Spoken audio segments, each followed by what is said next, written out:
নমস্কার বন্ধুরা, কেমন আছেন সবাই? তীব্র গরম পড়েছে, হালকা হালকা বৃষ্টিও হচ্ছে মাঝে মাঝে। যতই বৃষ্টি হচ্ছে ততই গরম পড়ছে। তো চলুন বন্ধুরা, আজকে আমি আপনাদের একটা নতুন শাক দেখাবো। শাক কিছুটা পরিমাণ তুলে আনবো। সেই শাকটা হয়তো বাজারে কিনতে পাওয়া যায় না, কিন্তু বাড়ির আনাচে কানাচে অলিতে গলিতে সব জায়গাতেই এই শাকটা হয়ে থাকে। শাক কিন্তু তেতো, খেতে কিন্তু ভীষণ ভালো লাগে। বিভিন্ন রেসিপি করে খাওয়া যায় ওই শাকটা। চলুন আজকে ওই শাকটা তুলে নিয়ে আসি কিছুটা পরিমাণ।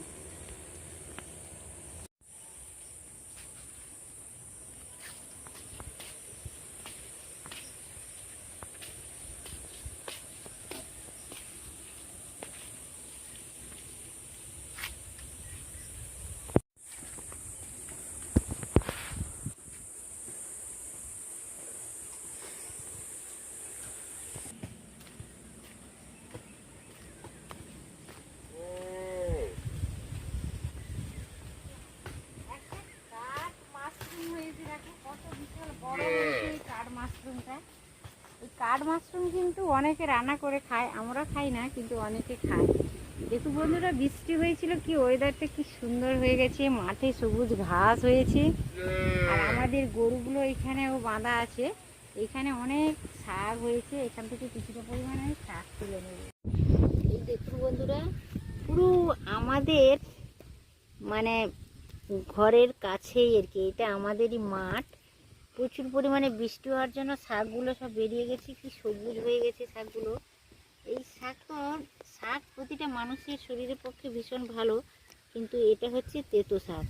তেতো শাকটা তো সবার পক্ষে ভালো, কিন্তু যারা আরও সুগার পেশেন্ট তাদের পক্ষে ভীষণ ভালো। এই দেখুন,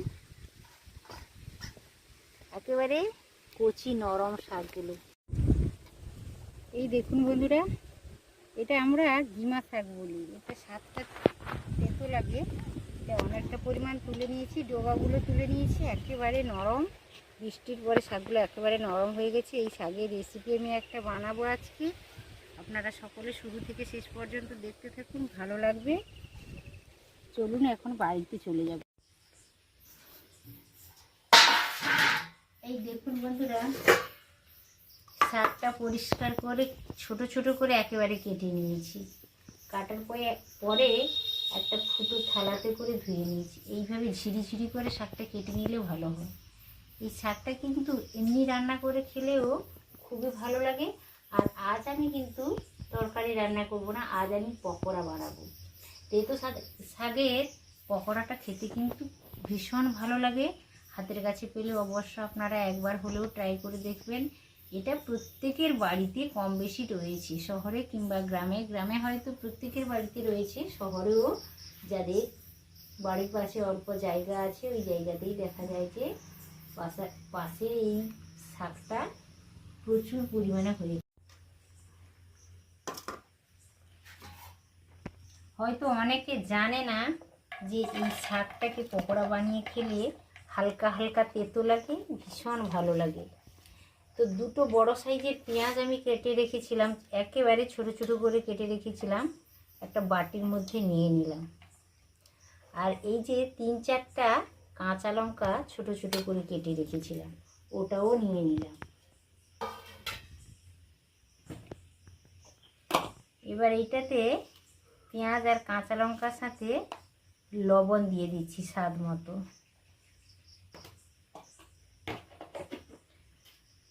আর এই দেখুন, 1 চামচ নিয়েছি জিরে গুঁড়ো, 1 চামচ ধনে গুঁড়ো, আধা চামচ হলুদ গুঁড়ো, আধা চামচ লঙ্কা গুঁড়ো। যেহেতু আমি কাঁচা লঙ্কা দিয়েছি তাই লঙ্কার পরিমাণটা একটু কম দিয়েছি। এবার লঙ্কার পরে পেঁয়াজটা এইভাবে হালকা করে একটু পেঁয়াজ আর লঙ্কাটা মাখিয়ে নিচ্ছি। এবার শুকনো মশলাগুলো সব আমি নিয়ে নিলাম।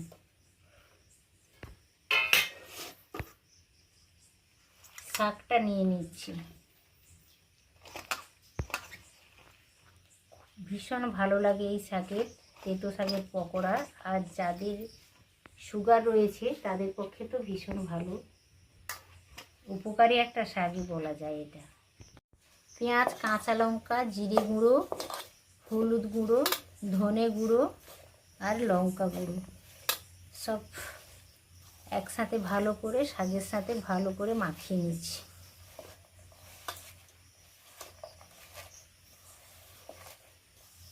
মাখানো হয়ে গেছে। এবার বন্ধুরা আমি নিচ্ছি বেসন। বেসনের পরিমাণটা আপনারা যখন এই পকোড়াটা বানাবেন তখন মাখাতে মাখাতে বুঝতে পারবেন যে কতটা পরিমাণ বেসন লাগবে।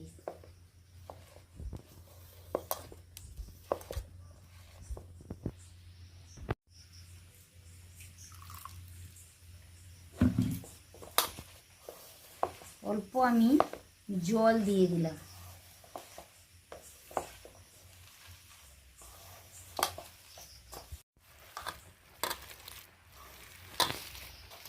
মোটামুটি ভালো করে মাখানো হয়ে গেছে। বেসনটা বাইন্ডিংয়ের কাজ করে, বেশ ভালোভাবে মাখানো হয়ে গেছে, ছেড়ে ছেড়ে আসছে।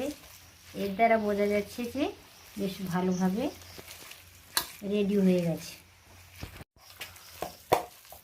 মাখানো একেবারে রেডি হয়ে গেছে। এবার উনানে কড়াই বসিয়ে দিয়ে ভেজে নিলেই হয়ে গেল তেঁতো শাকের পকোড়া। এই শাকটাকে আমরা গিমা শাকও বলে থাকি।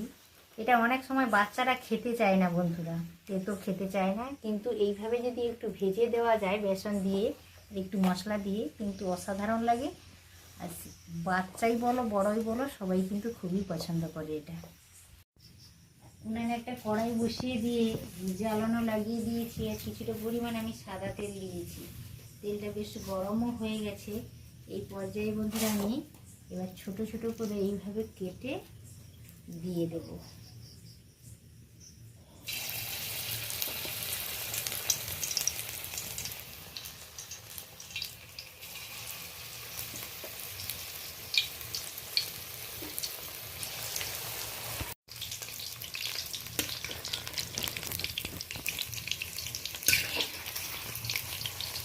একদিকটা অনেকটাই হয়ে গেছে, আর একদিকটা আমি নাড়াচাড়া করে দিলাম। এই পকোড়াটা খেতে কিন্তু দারুণ লাগে। উপরের দিকটা বেশ মুচমুচে লাগে, ভেতরের দিকটা হালকা তেতো তেতো লাগে, খেতে কিন্তু দারুণ লাগে বন্ধুরা। ছোট বাচ্চারা তেতো খেতে চায় না, কিন্তু এইভাবে পকোড়া বানিয়ে দিলে তারাও খুব খুশি হয়ে খেয়ে নেবে।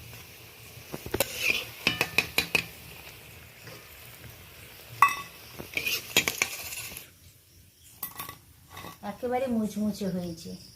এইভাবে কিন্তু আমি আর বাকিগুলো সেমভাবে বানিয়ে নেব। এই দেখুন বন্ধুরা, তেঁতো শাকের বা গিমা শাকের পকোড়াটা আমার একেবারে খাওয়ার জন্য রেডি হয়ে গেছে। একেবারে মুচমুচে হয়েছে, ভেতরটা নরম আছে হালকা, আর উপরটা একেবারে মুচমুচে হয়ে গেছে। তো বন্ধুরা, তেঁতো শাকের ভিডিওটা কেমন লাগলো? হাতের কাছে যদি পান তাহলে এইভাবে ট্রাই করে দেখবেন, ভীষণ ভালো লাগবে আশা করি সকলের। আর ভিডিওটা যদি ভালো লেগে থাকে অবশ্য একটি লাইক দিয়ে দেবেন, আর ছোট্ট ইউটিউবারের চ্যানেলটি অবশ্য সাবস্ক্রাইব করে রেখে দেবেন। এইভাবে ছোট ছোট নিত্য নতুন গ্রাম্য পদ্ধতিতে ভিডিওর আপডেট পাবেন। আর পাশে থাকা বেল আইকনটি প্রেস করে রাখবেন, যাতে আমার ভিডিও আপলোডের সাথে সাথে নোটিফিকেশান সবার আগে আপনারা পেয়ে যান। আর তাহলে আসি, সবাই সুস্থ থাকবেন, ভালো থাকবেন। আজকের মতো টাটা, নমস্কার।